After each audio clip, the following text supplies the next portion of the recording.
Sí, ojalá pudiésemos trabajar sin trados, pero ¿qué traductor hoy en día trabaja sin una memoria de traducción? Ah, mira, tú tienes suerte.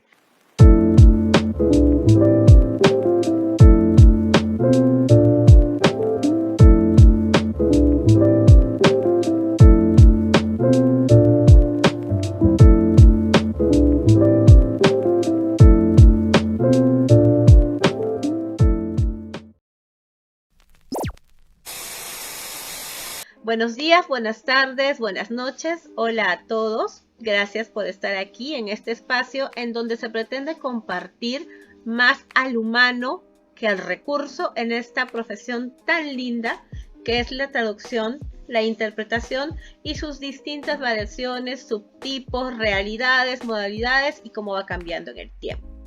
Empezamos la temporada 2024 con este invitado que se define como traductor, redactor, corrector, comunicador, guionista, entre otras cosas más. Y debo agregar yo que es uno de mis referentes personales más importantes desde hace 10 años. Yo no sabía que te iba a llegar el día que te iba a conocer. Así que es para mí un honor presentar a José Castro como mi primer invitado en este espacio de entrevistas. Gracias, José, por tu tiempo, por tu disposición y por tu buena onda. Bueno, antes de nada, muchísimas gracias, Katy. Para mí es un honor. Me siento muy halagado por esta presentación y bueno, yo también te sigo en redes y me gusta mucho lo que pones y es un placer estar aquí contigo. Además, tengo un especial cariño para tu tierra, para Perú. Es un país que quiero mucho y que todavía me queda mucho por visitar, pero además como buen amante de la comida o amante de la buena comida, no se puede, se tiene que tener a Perú en el mapa. Así que un placer estar aquí. Gracias, gracias a nombre, por lo que acabas de decir, a nombre de todos los peruanos y hablando de nuestra comunidad profesional, a nombre de todos los colegas traductores e intérpretes en ejercicio y en formación. Quiero empezar con una anécdota. Recuerdo que hace tiempo encontraste una aplicación que en inteligencia artificial modificaba incluso hasta cómo movías tus labios y lo cambiaba, o sea, interpretaba, traducía lo que tú decías y parecía que era tu voz. Vas a flipar. Heyen ha sacado una actualización para traducir vídeos a otros idiomas que es espectacular. No solo es capaz de entender lo que dices y ponerlo en otro idioma, sino que además clona tu voz y, lo más novedoso de todo, hace una sincronización labial perfecta. It can understand and translate your words, clone your voice and perform flawless lip sync. Es kann nicht nur verstehen, was du sagst und es in eine andere Sprache übersetzen, sondern auch deine Stimme klonen und perfekt Lippenbewegungen synchronisieren. Te cuento que yo puse esto en clase, en una de mis clases, porque me parecía interesante que el futuro profesional en ejercicio abrace el cambio tecnológico, porque esta es una vorágine, esto no va a parar. Entonces, cuando hice esto pasaron dos cosas. La primera, y la que te dije, te ganaste un montón de fans. Todas pensamos no solamente que eres lindo, sino que aleccionas. Tú eres además educador. No sé si te has dado cuenta. Entonces, hicimos un ensayo. Nos descargamos la aplicación en la versión gratuita y nos llegó en distintos idiomas un discurso muy corto después de un mes. Esto me lleva a la pregunta. Tú divulgas conocimiento de una manera increíble.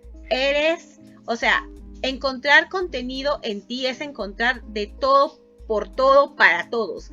Desde algo gracioso o una anécdota hasta algo sobre zoología y botánica, pasando por arquitectura, historia, traducción, interpretación, revisión, corrección.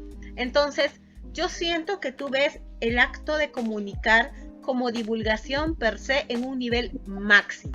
Y eso me lleva a preguntarte, ¿por qué elegiste traducción específicamente? Bueno, lo primero es que son muchas cosas las que me has dicho para las que tengo muchos comentarios. Elegí traducción porque me apasionan las lenguas. De hecho, yo siempre comento que yo empecé a estudiar geografía e historia a pesar de que mi madre me decía, pero si lo tuyo son los idiomas. Y lo cierto es que al final la vida me llevó por el camino de los idiomas. Y entonces me apasiona el mundo de la traducción, que siempre me pareció muy interesante, sobre todo por lo que tiene de comunicar mundos y poner en contacto a personas. Yo tuve una experiencia personal y es que cuando era pequeño, en el pueblecito donde veraneaba, había toda una comunidad de gente que había emigrado a los Estados Unidos en los años 60, así que mi pandilla infantil, mis amigos de de aquellos veranos que duraban 3 meses, aquellos veranos escolares eran chicos estadounidenses y ahí fue donde aprendí la base de mi inglés. Y me di cuenta sé que es una obviedad decirlo de hoy en día, pero aquel niño decía, oh, es increíble, me estoy comunicando con gente que vive a 7.000 kilómetros de mí y nos podemos entender perfectamente a pesar de que no hablamos el mismo idioma. Y eso en realidad es lo que me llevó a sentir esta curiosidad por la traducción y porque yo siempre digo lo mismo, que es si pensamos en 10 libros, en 10 películas que nos han cambiado la vida, es muy probable que muchos de ellos, si no todos, sean traducciones. Así que los traductores somos agentes culturales y cambiamos sociedades. Y eso me parece un privilegio. Así que casi estaba abocado a dedicarme a esto. Pero comentándote un poco lo que decías, yo siento también hace años, cuando empezaba Internet, yo me di cuenta de que empezaba a encontrar un montón de información y la guardaba como si fuese un hámster, como si fuese una ardilla, ¿no? Esto que guardas todo el grano para mí, porque esto es como mi tesoro. Y un buen día dije, es una tontería, el verdadero poder no es tener la información, sino saber cómo llegar a ella. Y también estoy firmemente convencido de que tenemos que intentar ayudar a nuestros colegas a que compitan con nosotros en calidad. Y por lo tanto, de una manera que puede parecer contraproducente para algunos, creo que el hecho de que nuestros colegas estén mejor informados hace que la competencia sea más leal. Y en cierto modo, y respondiendo también un poco a tu comentario sobre el vídeo, ese vídeo fue muy polémico porque creo que algunos de mis colegas entendieron, este es mi parecer, entendieron mal o no vieron bien el vídeo, porque lo que digo en el vídeo literalmente llama la atención sobre el poder de estas nuevas tecnologías, concretamente de la inteligencia artificial, y digo que hay que legislar y regular los derechos de autor con respecto al contenido, el aspecto y la voz.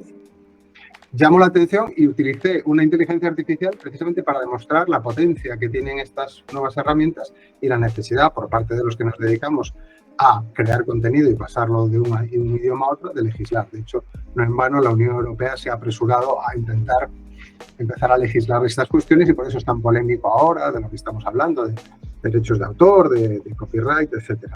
Pero alguna gente lo entendió mal, hasta el punto que decidí borrarlo porque creo que se entendió mal el mensaje y a lo mejor es un error mío porque yo precisamente no abogaba porque usemos todos a lo loco la inteligencia artificial, pero sí que creo que está aquí para quedarse y también creo que la gente debe estar informada, sobre todo los traductores más jóvenes, para saber cómo nos beneficia, en qué nos puede ayudar, si nos puede ayudar y, en fin, saberlo, porque la desinformación nos va a llevar a tomar decisiones muy desacertadas. Y dije lo mismo en su momento cuando llegó Trados y la traducción automática como DeepL, es decir, cuando llegaron todas estas innovaciones a nuestra profesión, siempre hubo gente que dijo, esto es un horror, hay que negarse, y en la medida de lo posible, sí, ojalá pudiésemos trabajar sin Trados, pero ¿qué traductor hoy en día trabaja sin una memoria de traducción?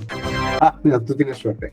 Pero bueno, no, es totalmente diferente. Una licencia de Trados, voy a ponerle un precio de X, ¿ya? Voy a ponerte 200 euros, una licencia personal. Para ti son 200 euros, para mí son 800 soles. Entonces, yo interpreto, yo enseño y yo sello mis traducciones. Entonces, ¿a qué me dedico yo cuando traduzco?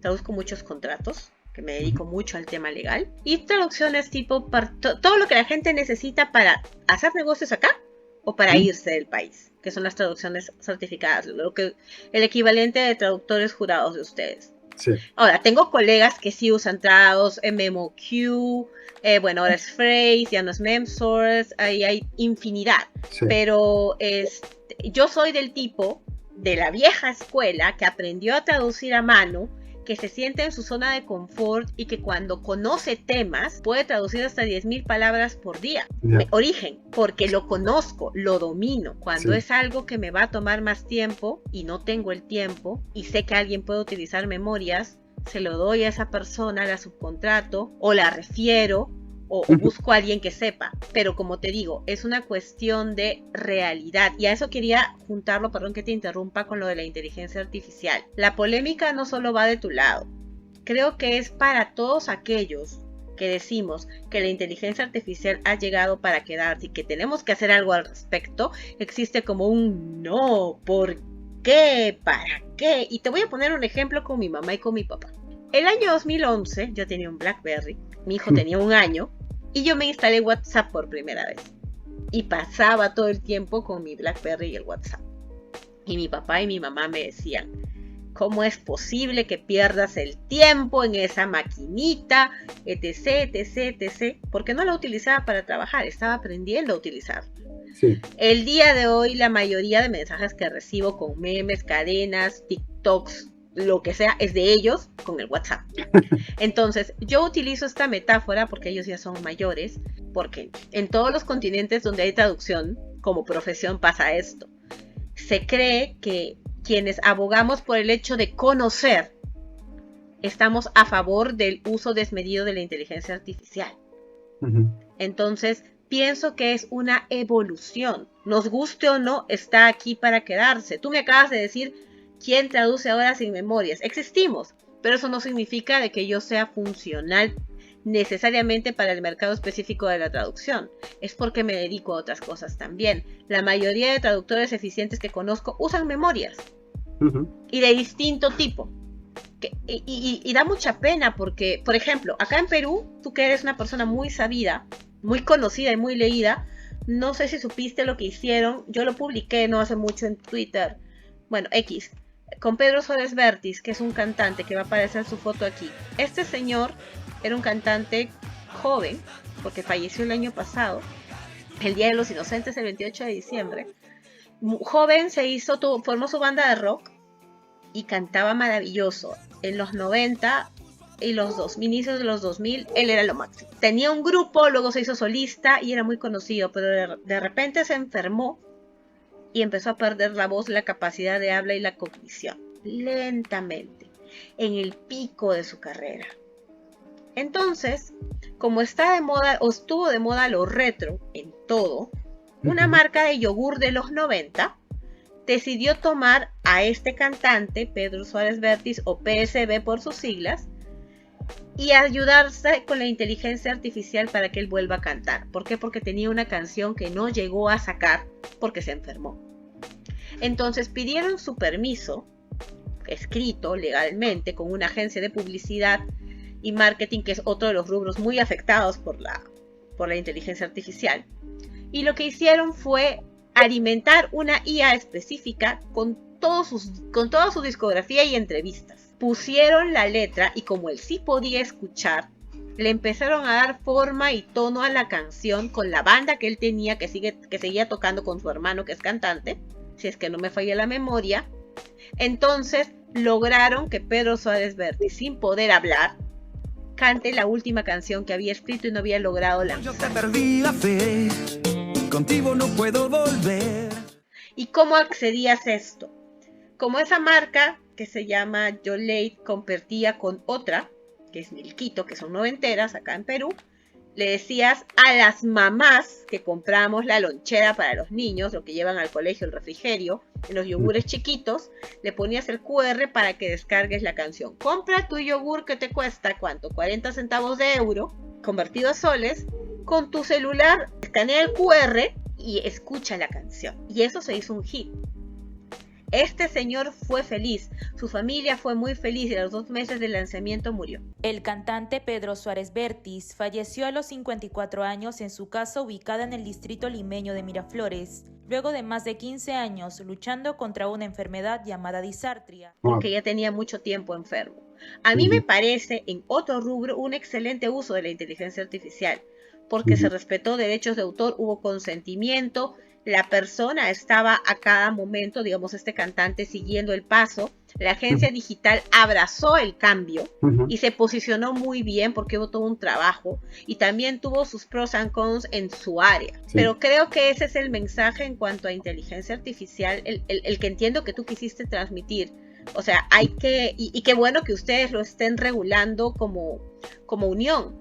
Acá ni siquiera se menciona. Yo siento que por lo menos en Perú, en cuanto a normativa, no hay ni siquiera un insight, porque meter información en una base de datos, porque eso es la inteligencia artificial, es artificial, sí. Es poner datos muy sensibles que le van a dar demasiado poder y los gobiernos, por lo menos el de mi país, hasta donde yo tengo entendido, no apuestan por eso. Qué bueno que allá lo intenten regular. que lo intenten ver, pero genera polémica, según me comentas. Sí, claro, porque, bueno, ahora sabemos que la inteligencia artificial obviamente se ha alimentado de un montón de textos que no por ser públicos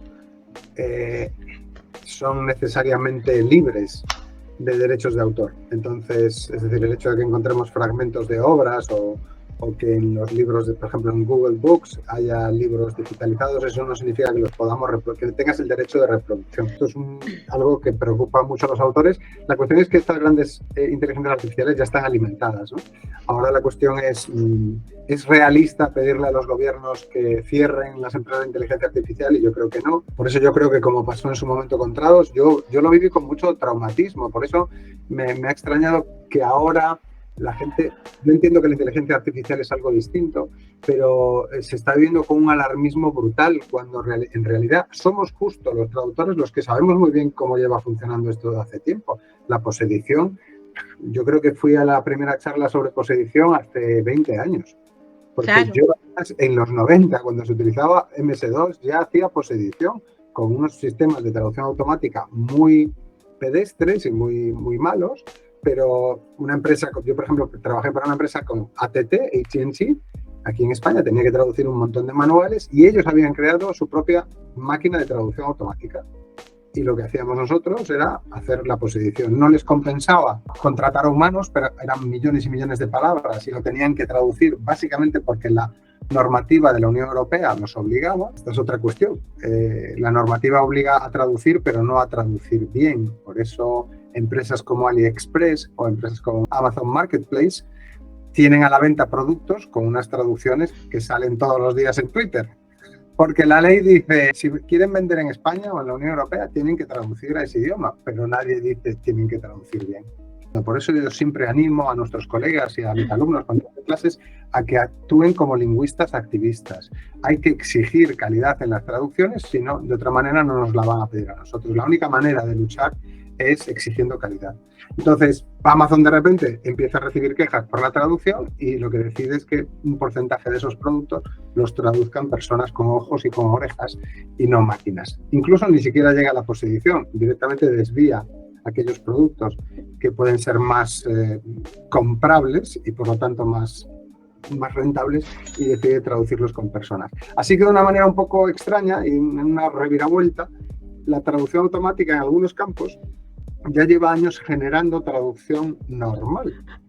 Es cierto. Hay que decirlo porque es importante. Es decir, yo entiendo, si yo estoy en AliExpress y tengo 75 millones de productos, creo que tiene, o más, entiendo que no va a recurrir a humanos porque algunos productos se venden por centavos, así que no compensa traducir todo el manual del producto bien por el beneficio que le van a sacar, porque esto es turbocapitalismo, ¿no? Pero creo que paradójicamente terminan traduciéndose cosas que no estaban destinadas a ser traducidas por humanos.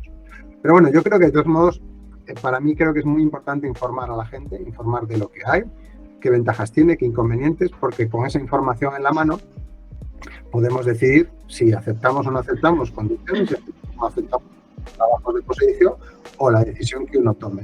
Por eso a mí me produce mucho rechazo que ahora, insisto, se esté atacando, por ejemplo, cursos de posedición que se imparten en universidades y en otros sitios, cuando yo creo que es conveniente. Eso no significa que quieras fomentar la posedición, es que cualquiera que salga ahora al mercado o hace 15 años sabe que la posedición está ya ahí, hace mucho. Yo, si tuviera alumnos, les diría que se informasen precisamente para saber cuáles son sus derechos, si les compensa o no y qué es lo que deben pedir, exigir y cuáles son las condiciones normales de trabajo. De lo contrario pasa lo que ya está pasando y es que no hay nada peor que una persona novel o novata desinformada. Tengo una pregunta, profesor, perdón que le interrumpa.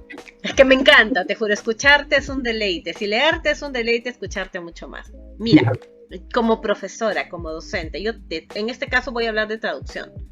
Yo tengo un punto de vista. Yo creo que para posedición, el estudiante primero tiene que aprender a traducir con su mente. Pero es un hecho de que absolutamente, y esto lo van a ver ex estudiantes y nuevos estudiantes, futuros estudiantes, que me conocen, lo van a ver. Yo estoy 100% segura que los exámenes cogen DeepL. Acá en Perú no lo puedes descargar, no lo puedes comprar. Te suscribes y tienes 5.000 palabras, creo, más o menos. Okay. No está permitido. Ya. Todavía. Entonces, yo estoy segura que lo que hacen estos chicos es coger su texto origen, copiarlo, pegarlo y listo. Entonces, yo soy partidaria de que para que posibilites, tienes que saber traducir pensando y sin necesariamente tener acceso a internet, y te explico por qué. Como nosotros tenemos otra realidad, por ejemplo, si yo voy a trabajar a una mina, me contratan como traductora e intérprete, va a haber ocasiones en las que no voy a tener acceso a internet y me van a pedir que haga una traducción a la vista o que traduzca un documento. Voy a tener una computadora, pero probablemente por donde está ubicada la mina, no voy a tener acceso a internet hasta que baje a las oficinas. Entonces, para que aquí seas funcional, tienes que por lo menos poder resolver, tener pensamiento crítico asertivo, flexibilidad, toma rápida de decisiones, para que por lo menos puedas acercar una idea y luego decir, bueno, necesito investigar más terminología y para poderlo mejor. Entonces, quisiera saber, ya que has mencionado estudiantes, estoy de acuerdo contigo, pero para dejarlo en claro, con todas sus letras, porque cuando lo dice la docente, no le creen. Pero si lo dice José Castro, entre otros colegas, lo van a creer. ¿Qué piensas tú? Bueno, yo siempre digo que no puedes subcontratar la inteligencia ni la cultura. Es decir, no puedes delegar en un recurso externo todo lo que sabes. Los traductores estamos dulcemente obligados a ser personas cultas, y eso es una de las grandes maravillas de esta profesión. Todas las profesiones son iguales de dignas, pero esta es una profesión excepcional en el sentido de que cuanto más la practicas, mejor persona eres y más culta te vuelves. Eso para mí es ya solo con eso, ya me parece que es una profesión que tiene pocos rivales. Aprendemos sobre un montón de cosas, por eso siempre ganamos al Trivial Pursuit y a todo tipo de concursos. Somos personas asquerosamente cultas y debemos serlo. Yo siempre le digo a mis alumnos, sobre todo en esta época donde es difícil animar a la lectura, y yo lo entiendo, además yo nunca voy a culpar a la gente joven de las cosas que pasan, creo que son hijos de una generación. Yo siempre les recomiendo a todo el mundo que en lugar de decir la frase es que la juventud de hoy en día, que digan es que los padres y maestros de la juventud de hoy en día, que en realidad es de donde vienen, no salieron como hongos por esporas, así de repente la gente joven y decidió hacer cosas, sino que somos nosotros los que los encaminamos y abocamos a cierto tipo de vida. Yo solo conozco dos maneras de mejorar como traductor. O sea, conozco una manera que es dominar la lengua cada vez más. Y solo conozco dos maneras de dominar la lengua. Una, leyendo todos los días, pero además leyendo de todo, desde clásicos hasta literatura popular o manga, lo que quieras, pero leyendo. Y la otra es hablando con gente intelectualmente superior a mí, de la cual yo pueda adoptar vocabulario, aprender conocimientos, etc. Entonces siempre les pregunto a los alumnos, ¿están haciendo alguna de estas dos cosas? De aquí a 5 años, ¿cómo se plantean mejorar como traductores? ¿Cuál es su plan? ¿Lo han pensado o simplemente se dejan ir? Porque eso es lo que además te hace realmente competente y seguro, y en situaciones como la que estás contando, donde no tienes acceso, tienes una base. Yo se lo digo a mis alumnos de traducción audiovisual, ¿cómo vas a traducir una película ambientada en el siglo XVI si nunca has leído nada que tenga que ver con el siglo XVI? Ya no te digo libros del siglo XVI, pero a lo mejor saber un poco cómo eran los tratamientos de cortesía entre un noble y un agricultor en aquella época. Si vas a traducir un libro, si vas a traducir algo de esa época, el siglo XIX o los años 70, me da igual. Tienes que tener un poco de idea de los cronolectos, de cómo funcionaba el idioma, o más o menos, o como mínimo, o complementariamente, saber dónde encontrar esa información, manejar bien los corpus. Pero sin duda, hacerte culto es lo que más te va a ayudar, porque la cultura no necesita el Wi-Fi. Exacto, me gusta mucho. He dicho varias cosas que me han gustado, pero lo último me encantó. La cultura no necesita Wi-Fi. Y eres el primer español al que le escucho decir Wi-Fi, porque todos dicen Wi-Fi, todos. Lo que pasa es que yo siempre digo que yo tan pronto hablo con cualquier amigo latinoamericano, que son muchos, siempre digo que me traduzco, porque también entiendo que somos los únicos que decimos Wi-Fi, aunque podríamos entrar en la lógica de eso, ¿no? Porque decimos Wi-Fi y decimos, según los países hay siglas que se pronuncian en español y otras que se pronuncian en inglés, pero no hay un criterio muy claro. En este caso ha sido una cosa, decimos Wi-Fi pero decimos GPS, no decimos GPS. Claro. Exacto. En realidad, lo que tú mencionas es cierto. O sea, es del video que te pasé. Son referentes culturales, lo que me mencionabas de tus alumnos de audiovisual. Lo que ellos necesitan es un contexto de referencia cultural, idiomática, de contexto. Te voy a poner un ejemplo. Me tocó trabajar con la presidencia del Consejo de Ministros de mi país hace 2 años y con la Secretaría de Transformación Digital de Corea. O sea, esto lo comento porque es público, fue un evento público, era una interpretación remota, y estaba interpretando y tenía que entender cómo hablaban, no solamente el acento, sino porque iban a hablar de billeteras digitales, de cómo compran, cosas que en ese momento en el Perú todavía estaban empezando a crecer porque ahora está mucho más grande, porque nosotros nos tuvimos que digitalizar a la fuerza con la pandemia de la COVID-19. Entonces yo no sabía qué hacer, porque yo de la cultura coreana no sabía más que 2 o 3 doramas que había visto, que doramas o como se llama. Entonces empecé a ver todo lo que encontré, pero no desde el punto de vista de la trama, sino quería entender desde la época de Joseon hasta por qué existe Corea del Norte y Corea del Sur.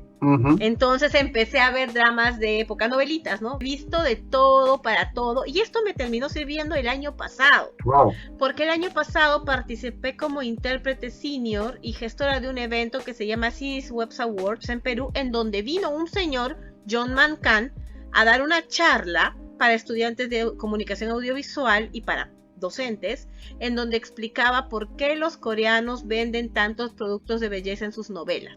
Entonces había visto tanto de esto que a veces cuando interpretas el audio falla y todo, y aquí pues la cabina era pésima, que lo que yo escuchaba y relacionaba con lo que entendía me permitía botar el producto que realmente era lo que el señor quería decir. Esto me lleva a hacerte otra pregunta: ¿por qué traductor y no intérprete?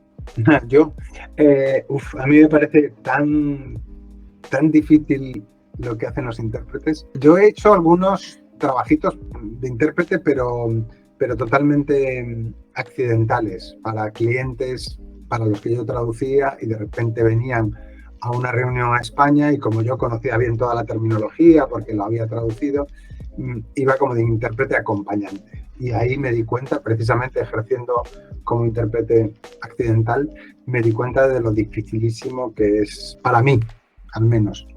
Entonces yo soy mucho de lengua escrita, me encuentro muy cómodo con la lengua escrita, pero no significa que no me guste la interpretación, simplemente siento que no me siento cualificado, y además no me he formado, tampoco me he metido mucho en esa cuestión.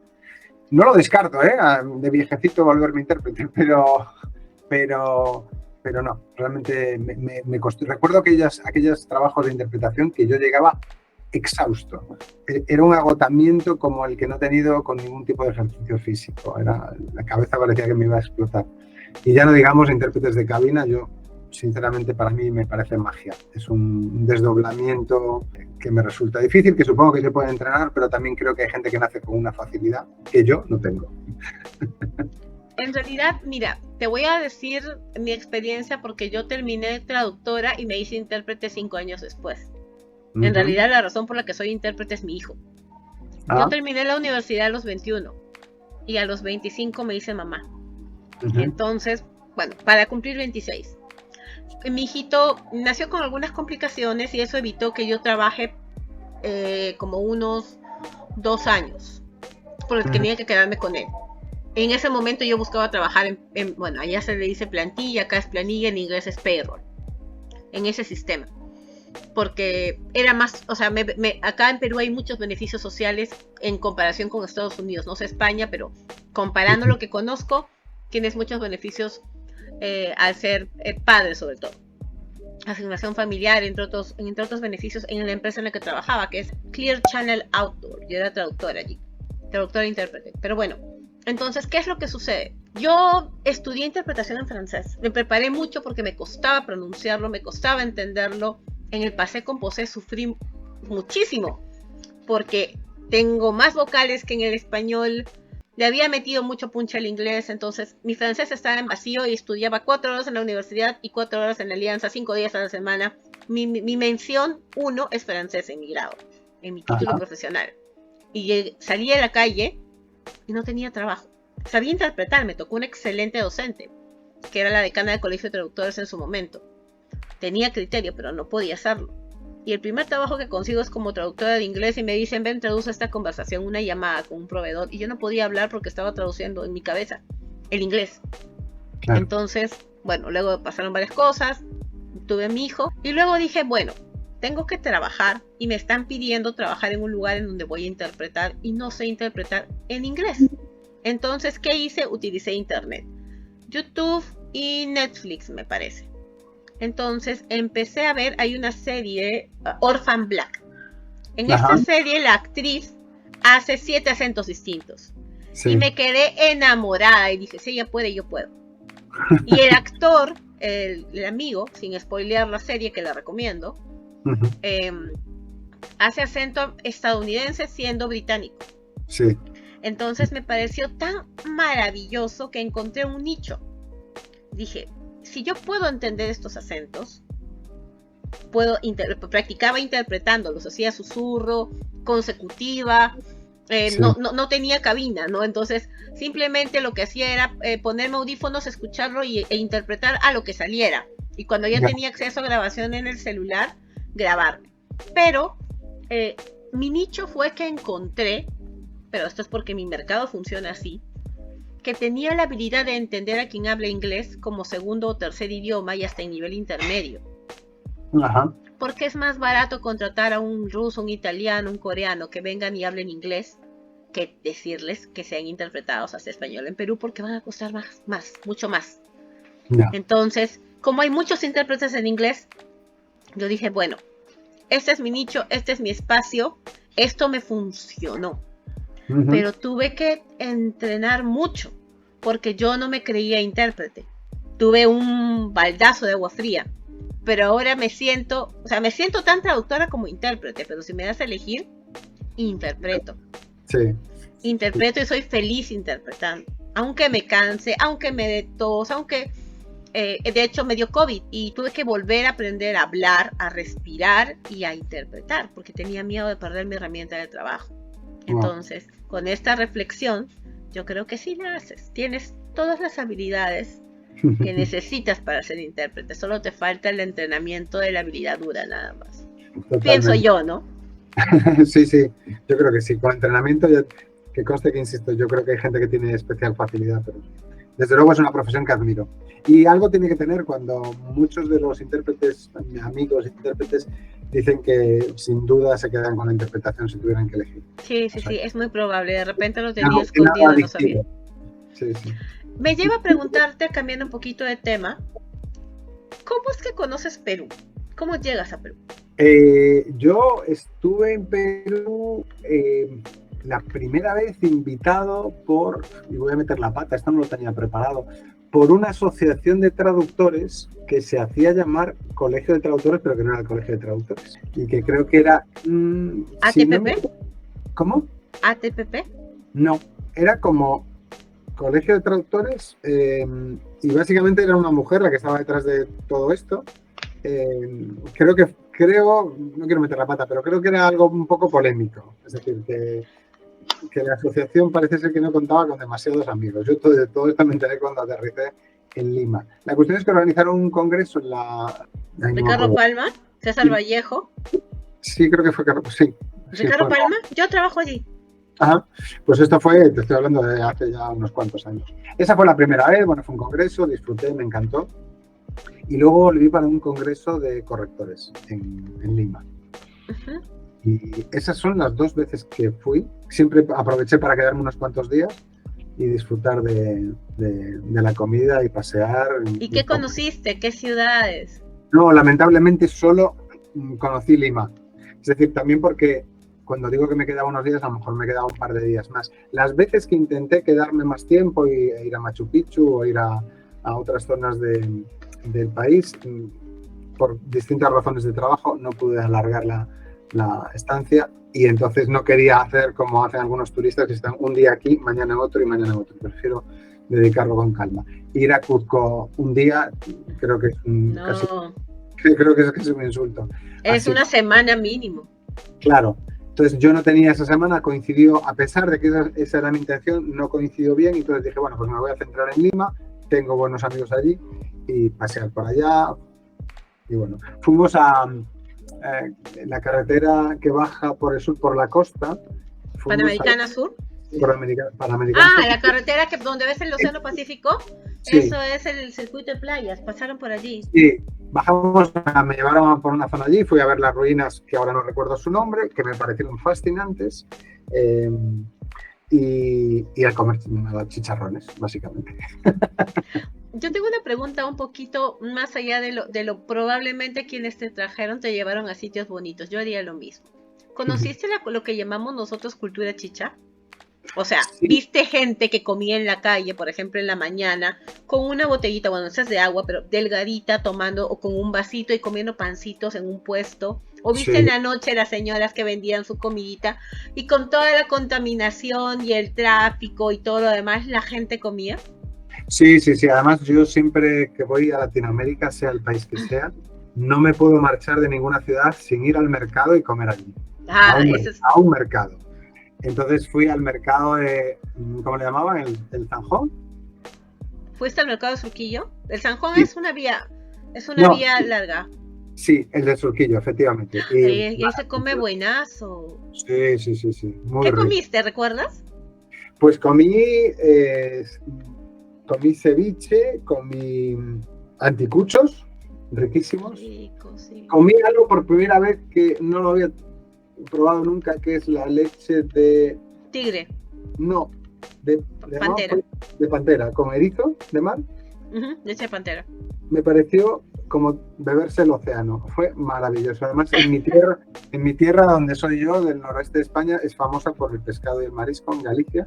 Y yo de pequeño, yo recuerdo zambullirme en el agua, ir a por erizos y comérmelos así, directamente, sacados del agua. Y entonces fue como una especie de viaje a mi infancia, un viaje de sabores y de sensaciones. Y luego me quedé absolutamente maravillado, a pesar de que ya algo sabía, pero no me lo podía imaginar, con el mundo de la papa. Ah, sí, más de 3.000 tipos de papa y siguen aumentando. Eso era como o sea, entrar en incluso en un supermercado cualquiera de barrio normalito y irse ver que la sección de papas es tan grande como toda la frutería a la que yo voy. Solo la sección de papas me pareció espectacular. Hay una variedad. Yo te hago una promesa.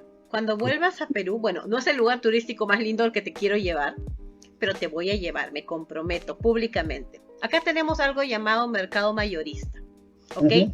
Que llega todo lo que es hortalizas, papas, tubérculos, todo, y de aquí se distribuye a otros mercados, ¿ok? Es el mercado principal del país, de Lima sobre todo. Te voy a llevar allí a la sección de papas. Wow. Porque si te has sorprendido en un supermercado, ir al proveedor del supermercado, del mercado de la esquina, te vas a flipar, como dicen ustedes. Sí, sí. O sea, no es como te digo, te hago hincapié en que vas a pasar por mucho tráfico, smog, estrés, pero si es que no es, bueno, para nada. Sí, vale la pena, sobre todo porque es lo que te llamó la atención. Sí. Entonces, y esto también se concatena con lo que tú decías. Si es que tuvieras que trabajar en un proyecto audiovisual sobre la idiosincrasia limeña, ya tienes contexto. Sí. Todo esto es contexto. Y todo esto es lo que te referías de agente cultural. Sí. O sea, no digo que sea todo, pero ya tienes una base. Claro. ¿Me entiendes? De hecho, en realidad no hacemos más que repetir tópicos, pero no por ser tópicos dejan de ser reales. Viajar y leer en la medida en la que uno pueda yo creo que son dos de las actividades más profundamente transformadoras de cualquier persona. Además, ahora, los que somos dinosaurios como yo, si a mí me llegan a decir en los 90 que se iba a poder viajar a través de una pantalla, que yo iba a poder conocer a gente con esta naturalidad que ahora nos parece absolutamente corriente, que tú y yo estemos hablando, esto sería inconcebible en el año 94, sería ciencia ficción, el tener este contacto diario con gente como si más que con tu familia. El poder acceder a recursos, personas, libros, ideas, documentales, Internet se ha convertido en una gran librería que precisamente nos beneficia a los traductores porque nos permite estar más informados sobre todo. Pero sin duda viajar en persona y en el caso además de Latinoamérica, a mí me sigue fascinando a día de hoy. Yo conozco casi todos los países de Latinoamérica. He tenido la gran suerte de ir a dar clases a muchos sitios y estar en medio de una selva tropical y poder compartir un trago con alguien y entenderte en la misma lengua, reírte juntos con las mismas bromas, me sigue pareciendo mágico y emocionante. O sea, esta lengua que compartimos, que además a veces nos gusta destacar lo que nos separa, pero lo espectacular del español es que a pesar de estar dividido entre 21 países con una trayectoria sociocultural e histórica tan distinta, el lenguaje culto, el español culto, es súper uniforme. Sí, Es decir, eso es personas cierto. como tú, como yo, como un mexicano, como un argentino, obviamente tenemos nuestras variantes, dialectos, jerga, pero sabemos de una manera automática tratar en un español culto en el que nos entendemos. Leemos literatura de cualquier país hispanohablante escrito en un español culto y lo disfrutamos. Es una uniformidad que ni siquiera algunos países tienen dentro de su propio país, países más pequeños, desde Alemania o Italia, donde las variedades dialectales son fortísimas. Entonces, para mí eso es otra de las grandes cosas que yo he aprendido con el tiempo y creo que es una gran lección, se lo digo siempre a todos los españoles. Durante muchos años nos han estado inculcando la idea de que éramos la madre patria y nosotros somos ahora simplemente una motita dentro del mundo hispanohablante. Nos reproducimos menos que los países latinoamericanos y nuestro peso específico y económico está decreciendo. Entonces, realmente donde está el futuro del español es en Latinoamérica, donde está el volumen de traducción es en Latinoamérica. Y más les vale a mis colegas españoles que espabilen con respecto a sus conocimientos de español neutro o español internacional, porque el mercado va claramente hacia ahí. En verdad sí, o sea, soy latinoamericana y con orgullo, ¿no? Pero, o sea, no es por eso, pero sí es cierto, el mercado tiende a, pero porque tiene la mayor aglomeración de países que hablan, efecto. Y Efectivamente. Hace años pues podíamos hablar de, bueno, son países con menor poderío económico, pero el poderío económico en general de Latinoamérica no hace más que subir. Es una subida que va así, pero en general progresa. Con lo cual, como todo en este mundo se rige también por la ley de la oferta y la demanda, es lógico. De hecho, yo hasta hace 4 años que empecé a trabajar en una empresa, el 80% de mi facturación venía ya del español neutro. O sea, el 80%. Y yo traducía mucho para el español de Estados Unidos, que obviamente es sobre todo español latinoamericano. Es Spanglish, es una mezcla de todo. Te pongo un ejemplo. No sé si te tocó, porque a mí me tocó en traducción y luego en interpretación. Los semáforos peatonales, los mexicanos les dicen monitos. Sí. Entonces para mí fue como que, ¿qué? Yeah. O sea, sí. ¿Monitos? Claro. Pero, por ejemplo, un caso peruano. Esto lo dije en la clase que di en el curso de Gabriel, porque estábamos hablando de interpretación en minas y acá estábamos hablando del área de tecnología de la información. El verbo match, esto es Perú. Lo que hacen estos ingenieros muy hábiles en su rubro, que entienden inglés por los lenguajes de programación, pero que nosotros adaptamos, lo arreglamos todo. En realidad América Latina es así. ¿Qué hace? El verbo match para buscar coincidencias, ellos lo adaptaron y ahora es machear. Yo macheo, tú macheas, él machea, así, etc. Entonces, no sé si es regionalismo o el nombre técnico que le quieras poner, pero esa adaptación lingüística es algo que ha venido incrementándose y que en Estados Unidos es un caso muy particular. Yo con ellos interpreto mucho en remoto y es muy particular porque mezclan todos los tipos de español y meten palabras en inglés, entonces a veces estás en una circunstancia en la que traduces de acuerdo a como te dice la norma, pero luego ellos te dicen no, necesito que sea como lo entiende mi audiencia. Claro. Porque en tu español correcto no me sirve, tiene que ser como ellos lo entienden. Y yo lo entiendo, pero es difícil. Yo siempre que he traducido para Estados Unidos, la primera pregunta que hago, igual que cuando me piden traducción al español neutro, lo primero que pregunto es, sí, español neutro, pero ¿dónde se va a vender más este producto o para qué región está destinado explícitamente? Porque no es lo mismo el español latinoamericano de California que el español latinoamericano de Nueva York o de Miami, porque no tienen nada que ver. Es decir, tienen que ver, pero no es lo mismo. Monito no se entiende en la Florida. Exacto. Entonces, pero sí en California. Sí, pero porque Florida tradicionalmente está dominado por cubanos y centroamericanos y dominicanos. Y Entonces, California, mexicanos. claro. Y luego tienes Nueva York, que es una mezcla un poco de todo, pero con bastante potencia, presencia de puertorriqueños y de centroamericanos y caribeños. Entonces, a veces es difícil, pero yo entiendo que te tienes que adaptar un poco al público. Yo a veces muchos clientes cuando me decían, no, es que esto hay que adaptarlo al público de acá, ¿y con qué criterio? Entiendo que hay que hacerlo. Obviamente, por ejemplo, a veces no compensa si les vas a dar instrucciones sobre cómo llegar a un sitio que les hables de kilómetros, no tiene ningún sentido, porque cuando salgan a la carretera van a haber millas, entonces es conveniente que las medidas se las des en lo que van a ver, incluso que les hables de highway, que sea la highway tal, porque es lo que van a encontrarse, el letrero va a poner eso, aunque yo también siempre he abogado por intentar hacer una pequeña labor de instrucción, o sea, poner highway la primera vez, entre paréntesis carretera, o lo que sea. O y hacer una dupleta. Claro, una dupleta, y a partir de ahí yo siempre les daba 4 opciones a mis clientes, que cuando les das opciones se quedan un poco descolocados, pero al final así logro colarle la mía, y es ponerlo la primera vez en español, entre paréntesis en inglés, y a partir de ahí dejarlo en español o en inglés. O ponerlo la primera vez en inglés, entre paréntesis en español, y a partir de ahí en inglés o en español. Es decir, 4 opciones. Y con cualquiera de esas, al menos, también yo creo que cumplimos nuestra labor de educar un poco al hispanohablante, porque a mí en algunos momentos, sobre todo cuando trabajaba con estadounidenses no hispanohablantes, me llegaba a resultar un poco ofensivo que me pidiesen que bajase el registro. Porque sobre todo es algo que ha ido cambiando en los últimos años, pero era casi como prever que el hispano que iba a leer ese texto no tenía tanta formación como un estadounidense, y eso es algo que ha cambiado radicalmente en los últimos años, porque efectivamente sí, antaño, y esto cambia muy rápido, a lo mejor hace 30 años había hispanohablantes que no tenían mucha formación, pero hoy en día el perfil del hispanohablante en Estados Unidos está cambiando por completo, ¿sí? Se sienten orgullosos de su lengua, la practican, la hablan con sus hijos, y no solo eso, sino que exigen calidad en las traducciones al español.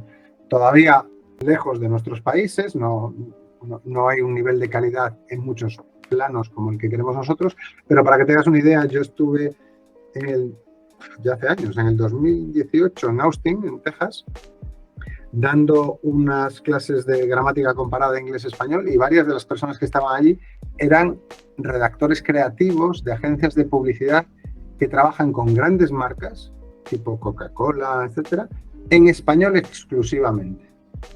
Es decir, agencias que están en Estados Unidos y ya directamente hacen campañas en español. Y claro, les interesaba muchísimo todo la cuestión de qué es la norma, qué es lo correcto, qué es lo que no es correcto, los regionalismos, y esta cuestión, el no traducirse literalmente del inglés, qué funcionaba y qué no. O sea que yo creo que está cambiando muy rápido y para bien. De hecho, ya es el segundo país hispanohablante del mundo. Con esto que acabas de decir, voy a hacer un poquito de mi lado docente. Esto es lo genial, nuestra profesión, como tú dices, que es que nos obliga a ser, utilizaste otra palabra, pero yo voy a decir abrumantemente cultos. Es que me gusta la tuya, pero tengo que ser políticamente correcta, por lo menos en algún momento de mi vida. Tú tienes la libertad, yo no.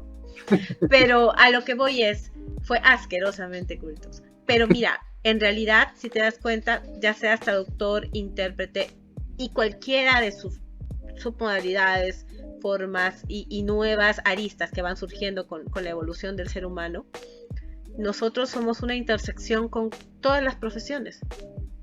Tú ahorita me acabas de hablar de publicidad. Hace algunos días hablamos de SEO, ¿recuerdas?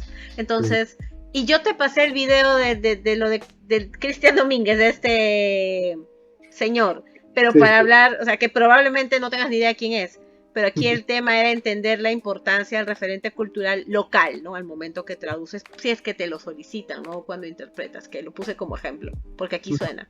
Entonces, lo interesante de todo esto es que cuando estás ejerciendo la transferencia de contenido escrito, gracias a la colaboración de Gabriel Cabrera, cierro paréntesis, aprendí esa frase de él, es que en algún momento puedes estar en un entorno de publicidad, medios digitales, en otro momento puedes hablar de satélites, en otro momento puedes hablar de agricultura, en otro momento puedes hablar de legal, en otro momento de audiovisual, en otro momento de tantas cosas, y te vuelves como que obligadamente un experto o subexperto en temas o temas específicos de cada área en la que te ves involucrado a transferir el contenido.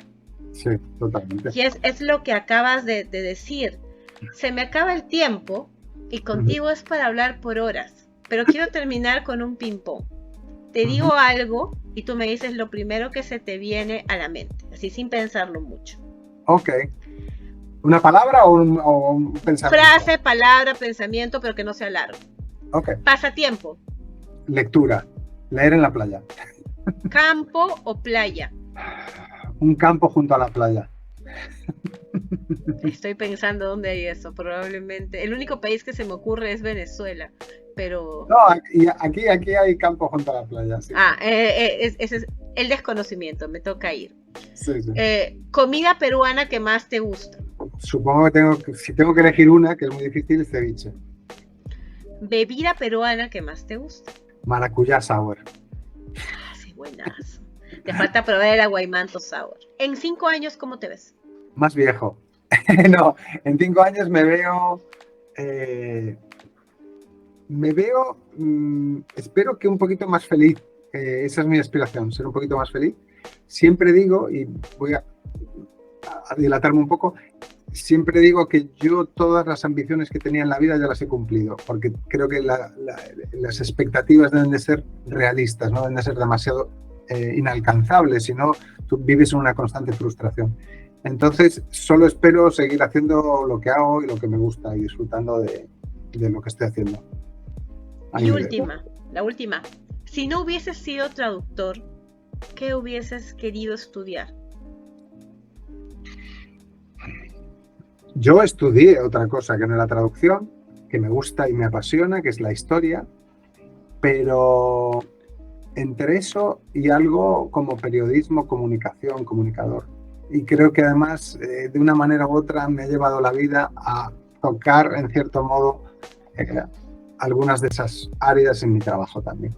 Quizás por eso. Lo sé, ojalá podamos tener una segunda opción para hablar de esa parte de tu vida, porque el tiempo es corto, desafortunadamente, y cuando la pasas tan bien, no lo sientes. Te quiero agradecer porque tu disposición conmigo ha sido muy buena y es todo un honor empezar este año contigo como mi primer invitado. Espero que no sea la única vez, espero que vengas pronto al país. Te prometo llevarte ya que te gusta el pisco sour, al Hotel Bolívar para el pisco sour Catedral. Ese también lo tienes que probar, que te va a gustar. Y un buen pollito. Y un buen pollito también. Por supuesto. No es políticamente correcto, pero hay un restaurante que normalmente cuando vienen delegaciones y hay españoles, hay un restaurante, bueno, es mi canal, yo decido, en la Avenida del Ejército en Miraflores, que se llama El Pollón. Ya. Entonces, todos los españoles que conozco se toman la foto con el letrero, porque para nosotros es una pollería donde se vende pollo a la brasa, para ustedes es algo divertido, gracioso. Sí. Entonces, que no necesito explicar. Googleenlo si no lo saben. Siempre es lo mismo, o sea, cuando se habla de, bueno, esta palabra siempre significa lo mismo, de un color o de otro, pero siempre es lo mismo. Va por ahí. ¿Te divertiste? Muchísimo, sí, se me ha pasado el tiempo volando, la verdad. Sí, ha sido bastante rápido. Gracias, José, y espero que tengamos otra oportunidad para hablar, que te vaya bien, que estés bien, cuídate. Muchísimas gracias, Katy, un honor y un placer. Chao. Chao.